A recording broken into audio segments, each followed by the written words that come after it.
Mga kabula, kamusta ang kilig na paayuda ng dumbbell noong June 10, 2025? Bagamat marami ang nakapansin na lumalalim na ang kanilang kilig sa isa't isa kahit low-key man tingnan, ramdam daw ng mga bula ang kanilang in-love ang dalawa. Marami man nakapansin na paglabas-labas ng dumbbell o nababalita nag-celebrate anniv nila sa Korea at Thailand. Sa isang panayam na meron nakapagsabi na meron nanliligaw kabel na naging kababata niya at nakasama sa Goan Bulilit nung kamakailan lang.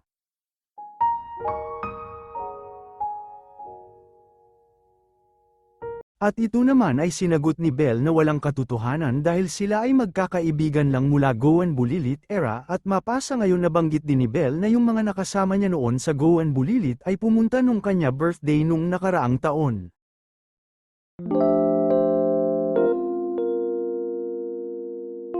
Sa ngayon ang dumbbell ay masaya ang puso dahil kahit hindi man natin alam ang totoo sa kanilang relasyon ay ramdam at dama ito ng mga bula at fanatics na nakakasama kada event. At ito ang mas lalong nagpatibay sa dumbbell na kahit mga kamag-anak o kaibigan ay kinukumpara sila sa mag-asawang Maricel at Anthony na magulang ni Donnie. Yung mga kilig at galawan daw ng dumbbell ay kahaling tulad ng magulang ni Donnie nung nagliligawan at in love sa isa't isa, samantala lubos naman ang kasiyan ng magulang ni Bell dahil nakatagpo si Bell ng ka-love team na gaya ni Donnie na maka-Diyos at may respeto sa magulang.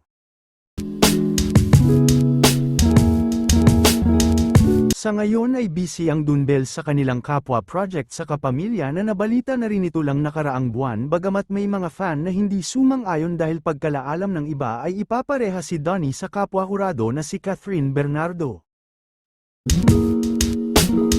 Samantala pinag-usapan naman ngayon ang solo project ni Bell na talaga daw kapupulutan ng aral lalo na sa mga broken family at magkakapatid na nagsasakripisyo para maitaguyod ang wasak na pamilya.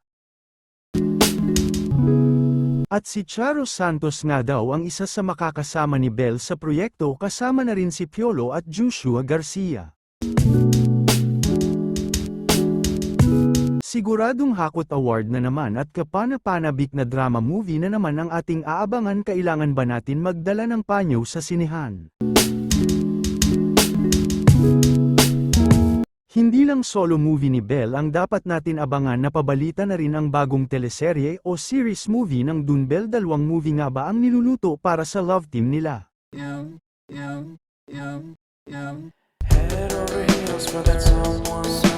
Sa ngayon ay maging masaya tayo sa ilalabas na proyekto ng love team. Maghintay sa mga ayuda na nakakakilig at mas kilig pa sa mga show nila sa ASAP Kapamilya.